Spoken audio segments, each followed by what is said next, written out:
যাবতীয় তারিফ ও প্রশংসা সেই করুণাময় আল্লাহ পাক রব্বুল আলামিন জাল্লে জাল্লাহু আম্মা নাহালু। প্রশংসা মাত্র মালিকে কায়নাত জাল্লাহ পাক রব্বুল আলামিন অক্ষয় অব্যয় অনন্ত আসিফ হাদাহুল শারীকা লা। জাল্লাহ পাক রব্বুল আলামিনের গুণবাচন রহমান হান্নান মান্নান দাইয়ান। আর যে আল্লাহ পাক রব্বুল আলামিন বিশ্ব নবী মুস্তাফা মুহাম্মদ রাসূলুল্লাহ সাল্লাল্লাহু আলাইহি ওয়াসাল্লামের প্রতি নাজিল করেছেন পবিত্র 30 পারা গ্রন্থ কোরআন। আর যে আল্লাহ পাক রব্বুল আলামিন আসমানকে বিনা খুঁটি খাম্বার মধ্যে প্রেরণ করেছেন, যে আল্লাহ পাক রব্বুল আলামিন জমিকে ফারসের মতো বিছানার মতো বিছিয়ে দিয়েছেন। আর যে আল্লাহ পাক রব্বুল আলামিন বলেন হয়ে যাও শব্দের দ্বারা মধ্যে সারা জগৎটাকে সৃষ্টি করেছেন। আর ফায়াকুন ধ্বংস শব্দের দ্বারা মধ্যে আল্লাহ পাক রব্বুল আলামিন সারা জগৎটাকে তিলে দিয়ে ধ্বংস করবেন এবং পবিত্র জুমার মসজিদে নামাজ পড়তে আসার তৌফিক দান করেছেন। তো সেই আল্লাহ পাক রব্বুল আলামিনের জন্য শুকরিয়া আদায় করি, সকলে মিলে বলি আলহামদুলিল্লাহ। অতঃপর তারপরে বিশ্ব নবী মুস্তাফা কালী কামলেওয়ালা, যে নবী মুস্তাফা মক্কার প্রাণ মদিনার জান, আর যে নবীর উপরে আমাদের ঈমান, যে নবী মুস্তাফা মক্কার ফুল মদিনার বুলবুল দায়রা আনমুল সাফাতের মূল, আর যে নবীর নাম মুহাম্মদ রাসূল, যিনি মক্কার সর্দার মদিনা তাজদার দায়রা ভান্ডার রহমতের ভান্ডার সাফাতে কান্ডার হাবিবে কিরদিগার, মালিকে মুখতার জান্নাতের মালিকে মুখতার হাবিবে কিরদিগার নাইবে পারওয়ার দিগার, শাইল শাহ জেবাকার আব্দুল্লাহ রাজকুমার ও মদিনাতা গাইবের সংবাদদাতা উতালিচিতা আব্দুল মোতালিবের শ্রেষ্ঠ পোতা, যিনি হজরতে মা ফাতেমার পিতা। মদিনা হলো যে নবী দরবার, সেই নবীজি নিজের উম্মতকে পান করাবেন হাউজে কাউসার। আর যে নবীজির বদনের পানি আর হজরতে আলীকে করে দিলেন জ্ঞানী, যে নবী শামসে দোহা বদরুজা সদর ওয়ারা নুল হুদা কাফর ওয়ারা বিসজল জাম ও সিয়াম সাইফুল ইমাম সাহিব জওদকরা মালিক ও হাল্লি হারাম, মাক্কি সরদার মদিনা তাজদার শহীদুল মুরসালিন খাতামুন নবীন আলিসর গালিবিন রহমত আলী আলামিন নবী মুস্তাফা की आलिम माया खुना व माया खुन ক্ষমদাতা, জিন্দা নবী হায়াতুন নবী দয়ার নবী প্রেমের ছবি মনে করে গম্বাদে খাজার প্রতি হাজির ও নাজির মেনে বুঝে উচ্চ স্বরে ভক্তি ভরে প্রাণ খোলে, সকলে মিলে বলো আল্লাহুম্মা সাল্লি আলা। হাজরানে মজলিস, ব্রাদার, সামাইনে কেরাম, সুফি সমাজ, ছোট বড় বাবাজি বয়স্ক এবং ছোট বড় ভাইরা এবং মাইকের আওয়াজ যতদূর পর্যন্ত শুনতে পাওয়া যায়, সকলকে অন্তরস্থল থেকে প্রেমসূত্র সালাম জানে আসসালামু আলাইকুম ওয়া রাহমাতুল্লাহি তাআলা ওয়া বারাকাতুহু। আলা হযরত আজমুল বরকাত इश्क़ मोहब्बत अली रहमान रिदवान बोलें, जब इल्म ही नहीं तो अमल क्या होगा, जब इल्म ही नहीं तो अमल क्या होगा, और जिस बायाबा में साजरी नहीं तो फूल क्या होगा। बोलूँ सुभान अल्लाह। बिरादर सामाइन केराम बाबाजी, একটা জিনিস বলছি, হানাফি তাই না, এই মসজিদটা কোন মসজিদ? হানাফি মসজিদ। তো হানাফি মসজিদ, তো হানাফি কাকে বলে আর হানাফি কাকে বোঝায়? মসজিদ হানাফি, মসজিদ যদি হানাফি হয় তো মানুষগুলোকে হানাফি হতে হবে কি, ঠিক না ভুল? মসজিদ হানাফি হলে মানুষও হানাফি হতে হবে। মানুষ যদি রাস্তা আছে, পাকা রাস্তা বাদে যদি কেউ আলে আলা যায় হবে? তো কোরআন বলছে ফাসালু আহলা যিকরি ইন কুনতুম লা তা'লামুন,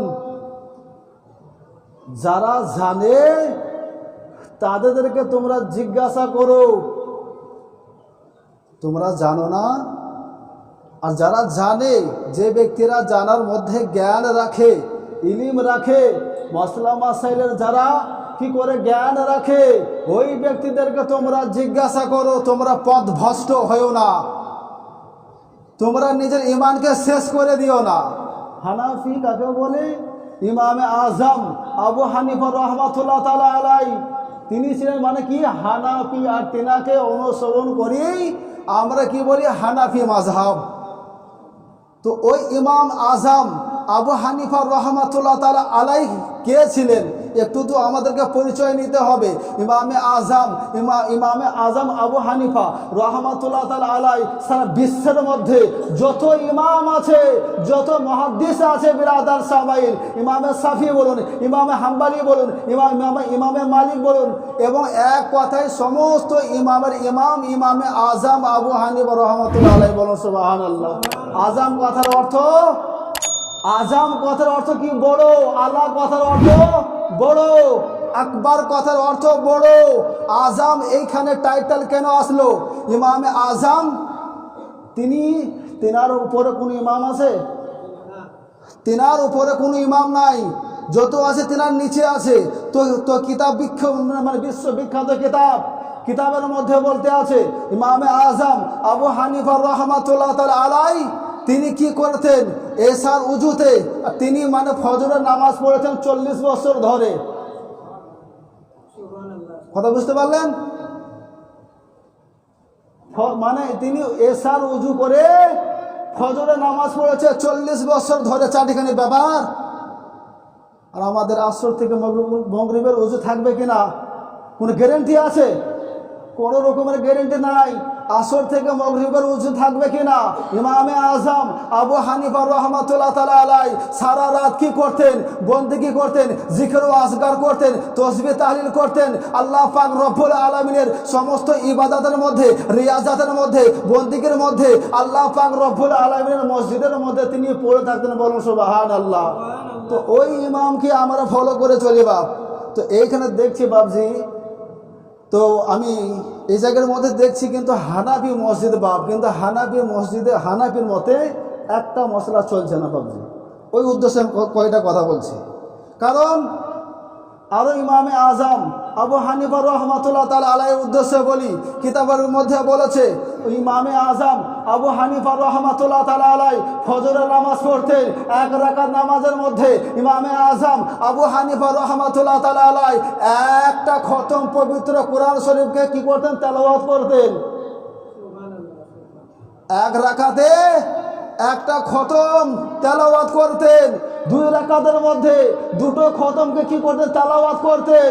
মানে এক রাকাতে একটা পবিত্র 30 পারা কোরআন শরীফকে তিনি খতম করতেন। আর দ্বিতীয় পারার মধ্যে দ্বিতীয় খতম করতেন। বলুন সুবহানাল্লাহ। ইমামে আজম আবু হানিফা রহমাতুল্লাহ তাআলা আলাইহি তিনি এমন একজন ইমাম ছিলেন। তো ওই ইমামের মশলা আর যত ইমাম আছে বিরাদার বাবজি, তো সকলের মশলা এক হবে? সকলের মশলা এক হবে না। যেমন মশলা বলি যে কিতাবের মধ্যে আছে, হাদিস শরীফের মধ্যে বলা হয়েছে, এবং মিসকাত শরীফের মধ্যে কিতাবের মধ্যে বলেছেন যে সাবিনা ইল্লা মিল্লাতান ওয়াহিদাতান কুল্লাহুম নার। সাহাবীগণ বলতে আছে ইয়া রাসূলুল্লাহ ইয়া হাবিবাল্লাহ ফেদাকে উম্মি আবি, আপনার ফজরের মধ্যে আমাদের আম্মা জান আমাদের আব্বা জান উৎসর্গ হয়ে যাক। ইয়া রাসূলুল্লাহ ইয়া হাবিবাল্লাহ কাল কিয়ামতের দিনে কতগুলো দলের মধ্যে বিভক্ত হবে? মানে বিশ্ব নবী মুস্তাফা বলতে আছে সারা দুনিয়ার মধ্যে, সারা বিশ্বের মধ্যে মানে কি হবে? তারা মানে সমস্ত তামাম জাহানের মধ্যে 73টা দলের মধ্যে বিভক্ত হবে। কি বলতে আছে? বানি ইসরাইলের জামানার মধ্যে 72 দলের মধ্যে বিভক্ত হয়েছিল, আর উম্মতে মুহাম্মাদের জামানায় 73টা দলের মধ্যে বিভক্ত হবে। তো সাহাবীগণ বলতে আছে ইয়া রাসূলুল্লাহ ইয়া হাবিবাল্লাহ, তো তারপরে সাবিনা ইল্লা মিল্লাতান কুল্লাহুম নার, 73 দলের মধ্যে কোন দলটা হবে? জান্নাতি। বিশ্ব নবী মুস্তাফা কি বলতে আছেন যে মানে 72 দল হবে জাহান্নামী, আর সাবিনা ইল্লা মিল্লাতান ইল্লাতান কুল্লাহুম নার, 72 দল হবে জাহান্নামী। তো সাহাবীগণ বলতে আছে ইয়া রাসূলুল্লাহ ইয়া হাবিবাল্লাহ, তো বলতে আছে যে কোন দলটা হবে জান্নাতি? বিশ্ব নবী মুস্তাফা বলতে আছে মা আনা আলাই ওয়া আসহাবিহি, যে ব্যক্তি আমার এবং আমার সাহাবীদের পন্থী, যে ব্যক্তি আমাকে এবং আমাদের সাহাবীগণদেরকে মানে কি করবে? মেনে চলবে, ওই দলটি হবে জান্নাতে। বলুন সুবহানাল্লাহ। কিতাবের মধ্যে বলতে আছে সৈয়দানা উমর ফারুক আজম, সৈয়দানা আবু বকর সিদ্দিক, সৈয়দানা উসমান গনি, শেরে খুদা, শের ইসলামের মধ্যে মানে ইসলামের বাদশাহ যাকে বলা হয়, হযরতে আলী মুশকিলে কোষা, হায়দার কাররার, ফাতে খাইবার রাদিয়াল্লাহু তাআলা আনহু, তিনি বলতে মানে তিনি কি আছেন? তো তিনারা নবীর যুগের মধ্যে ছিলেন বাপ, ছিলেন না? হজরতে আবু বকর সিদ্দিক নবীর জামানায় ছিল, নবীর পিছনে নামাজ পড়েছে, কত ভাগ্য ছিল। আমাদের মতো ছিল উমর, যে উমর নবী মুস্তাফাকে কি করেছে, নবী মুস্তাফাকে কতল করতে গিয়েছিল বেরাদার। উমরের জিন্দেগি, উমর নবী মুস্তাফার পায়ে কদম বসি করেছে উমর। আমাদের মতো ব্যক্তি ছিল উমর। ওসমান গনি, সে নবী মুস্তাফার জামাই, তিনি নবী মুস্তাফাকে নিজের জানের চাইতে ভালোবেসেছে। হযরতে আলী মুশকিলে কুশা, নবী মুস্তাফার জামাই, তিনি নবী মুস্তাফাকে নিজের জানের চাইতে ভালোবেসেছে, ভালোবাসেনি? তাহলে বেরাদার এবার বলি, কিতাবের মধ্যে বলেছে যে মানে কি কিতাবের মধ্যে বলা হয়েছে সুন্নি জামাতের মধ্যে। তো এই জায়গায় কি বোঝা গেল? এই জায়গাতে তো বলেনি যে ব্যক্তি নবীকে ভালোবাসবে সেই ব্যক্তি জান্নাতি হবে। হাদিস কি, হাদিস ফলো করুন। হাদিস কি বলতে আছে? যে ব্যক্তি নবী এবং নবীর সাহাবীদেরকে ফলো করবে সেই ব্যক্তি হবে জান্নাতি। তো আমরা ফলো করছি? আমরা নিজের মন গড়া কথা নিয়ে চলছি, নিজের মনে যেটা চাইছে সেটা নিয়ে আমরা চলছি। হাদিস ফলো করছি না, সাহাবীদেরকে ফলো করছি না, কোনো রকমের মধ্যে তাবেঈনকে ফলো করছি না, কোনো রকমের মধ্যে তাবেঈনকে কি করছি, ফলো করছি না। আল্লাহর ওলিদেরকে ফলো করছি না, গাউসে খাজা রাজাদেরকে ফলো করছে না বেরাদার। নিজেই ভাবছি যে আমরা হাদিস তৈরি করছি, হবে? হাদিসের ওপরে মানুষ না মানুষের ওপরে হাদিস? কার ওপরে? মানুষের ওপরে হাদিস আছে না হাদিসের ওপরে মানুষ? হাদিস কোরআন চলে মানুষের মধ্যে চলে না। হাদিস কোরআন চলে, হাদিস কোরআন চলে মানে তিনার নিজের গতির মধ্যে চলে। তো সেই হাদিস কোরআনকে যদি আমরা অমান্য করে হবে, যদি কোরআনকে অমান্য করে হবে, তাহলে নামাজ পড়ে কি লাভ? নামাজ পড়ে কি লাভ? নামাজ পড়ে কোনো কিছু লাভ নাই। কারণ হাদিস হলো নবীজির বাণী আর কোরআন হলো আল্লাহর বাণী। বলুন সুবহানাল্লাহ।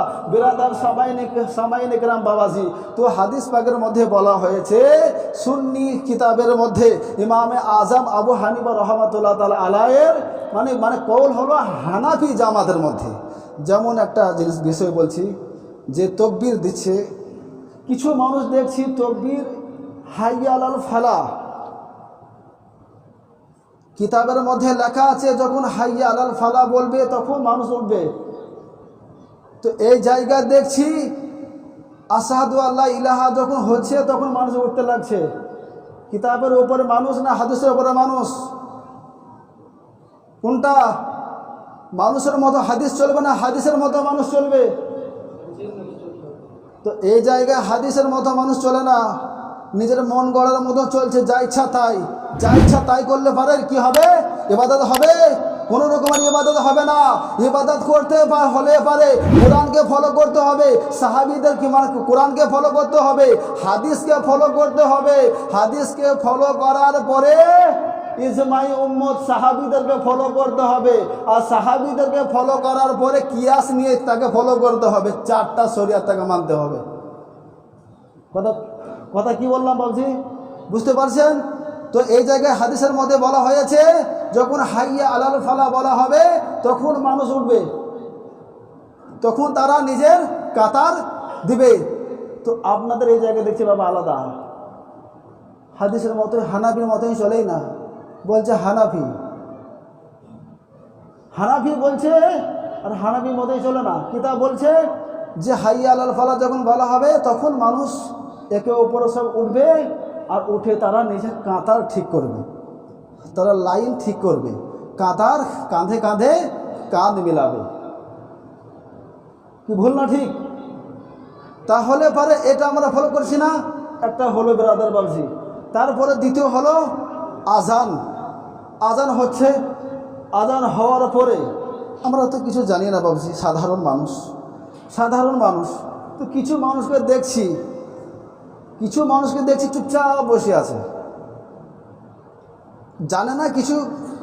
তো যদি দুটো হাতকে তুলতে পারে, কথা খারাপ বলছি, জানে না কোনটা কিছুই, ঠিক আছে আমি মেনে নিলাম। হাত তো তুললে তো পয়সা লাগবে না? লাগবে? হাত তুললে পয়সা লাগবে না ব্রাদার বাপ। তারপরে দেখছি কি, আমরা হানাফি জামাতের ব্যক্তি, হানাফি মাযহাবে আমি পড়েছি, ওই জন্য আমি হানাফির কথা বলছি, আমি অন্য কোনো মাযহাবের কথা বলি না।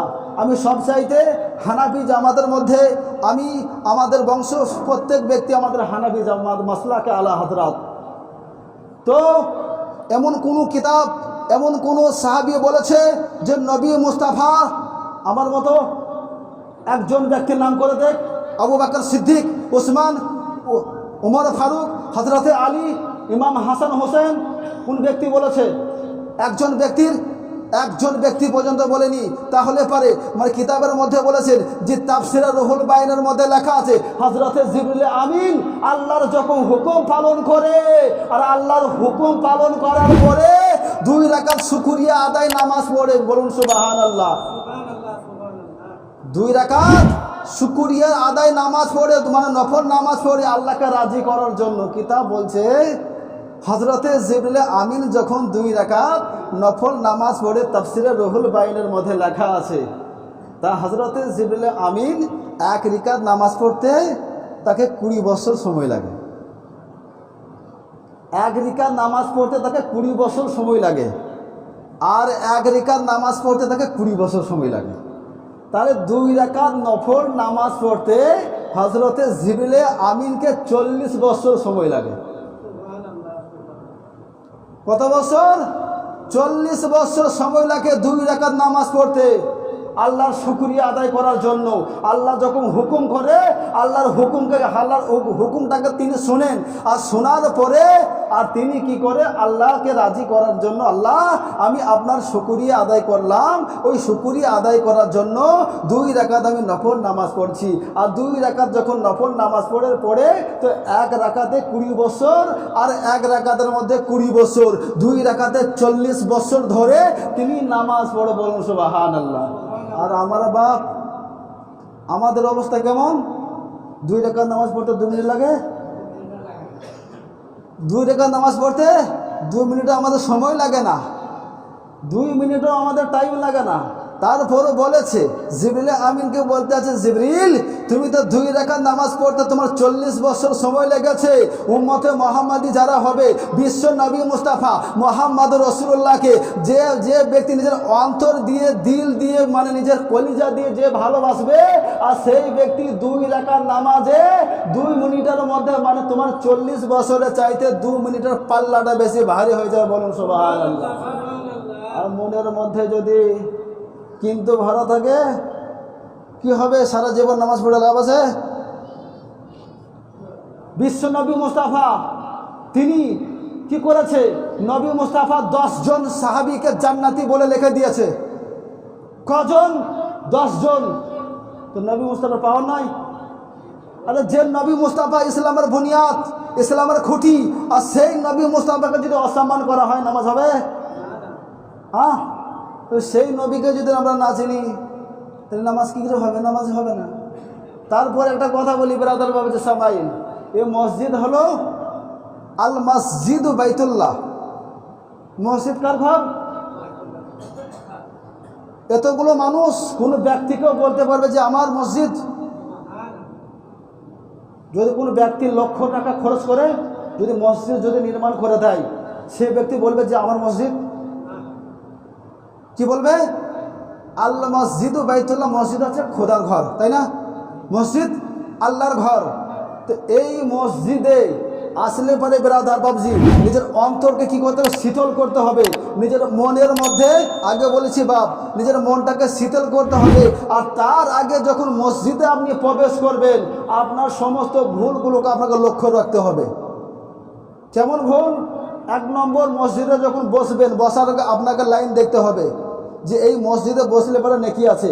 আর এই মসজিদে যদি আপনি বেয়াদবি করে বসবেন, আল্লাহর ফারিস্তা কি করবে? বেয়াদবের গুনাহ লিখবে। আল্লাহর ফারিস্তা বেয়াদবের গুনাহ লিখবে।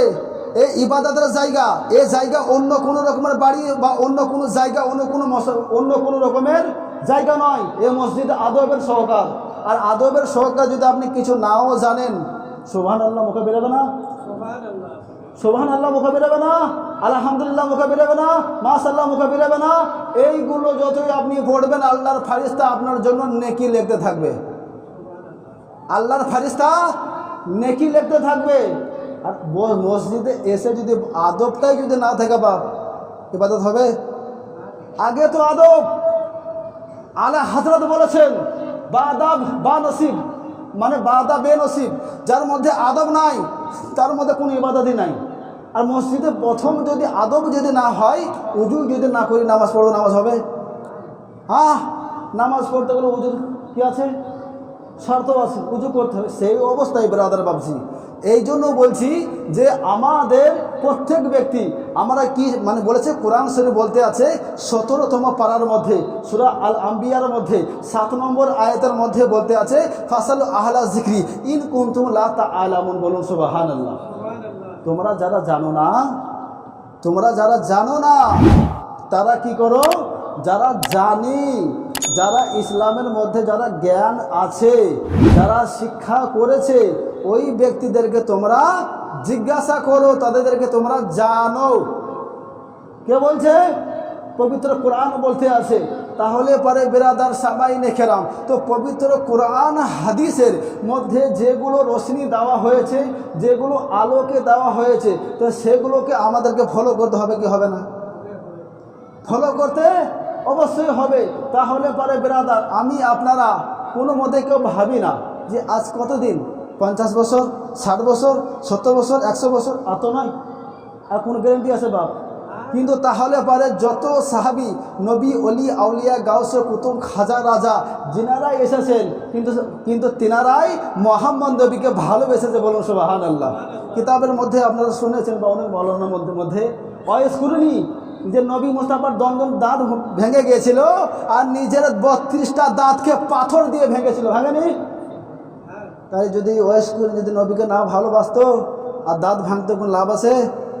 অন্তরের মধ্যে যদি ভালোবাসা না থাকে বাপ, যতই আপনি কর্ম করুন। তার আগে বলি, হানাফি জামাত মাসলাকে আলা হযরতের প্রতি যত রকমের মাযহাব আছে, যত রকমের ইমাম আছে, ইমামে আজম আবু হানিফা রাহমাতুল্লাহ তাআলা আলাইয়ের মানে যত ইমাম আছে, সকল ইমাম তেনার নিচে বিরাদার সামাইনে কেরাম। এই জন্যই বলি, ইমামে আজম আবু হানিফা রাহমাতুল্লাহ তাআলা আলাই 80 হিজরির মধ্যে তেনার জন্ম হয়েছে এবং 150 হিজরির মধ্যে তেনার মানে তিনি দুনিয়া থেকে কি করেছে, পর্দা করেছেন। বিরাদার সামাইনে কেরাম, জালালউদ্দিন সিউতি রহমাতুল্লাহ আলাই বিশ্ববিখ্যাত কবি এবং কিতাবের রাইটার, তাফসিরে জালালাইন শরীফ না পড়লে পরে মৌলানা হওয়া যায় না। তো বিরাদার সামাইনে কেরাম, জালালউদ্দিন সিউতি রহমাতুল্লাহ আলাই তিনি 82 জন তাবেঈনকে নিজের চোখের মধ্যে দেখেছে। জালালউদ্দিন সিউতি রহমাতুল্লাহ আলাই তিনিও বলেছেন হানাফি জামাতের মতো কোনো জামাত নাই। বলুন সুবহানাল্লাহ। বিরাদার সামাইনে কেরাম, বাবাজি যেটা বলছি, এইগুলোর প্রতি আমাদেরকে অবশ্যই লক্ষ্য রাখতে হবে যে হানাফি জামাতের মতোই আমাদেরকে চলতে হবে। আর যদি মনে করেন যে নৌকা দুটো আছে, দুই দিকের মধ্যে ট্যাঙ্ক দেবো, দুই দিকের মধ্যে পা দেবো, তাহলে আমার দোষ নাই ব্রাদার বাবজি। বিরাদার, আল্লাহ পাক রব্বুল আলামিন যেন সকল ব্যক্তিকে বোঝার তৌফিক দান করুন। সকলে মিলে বলো আমিন।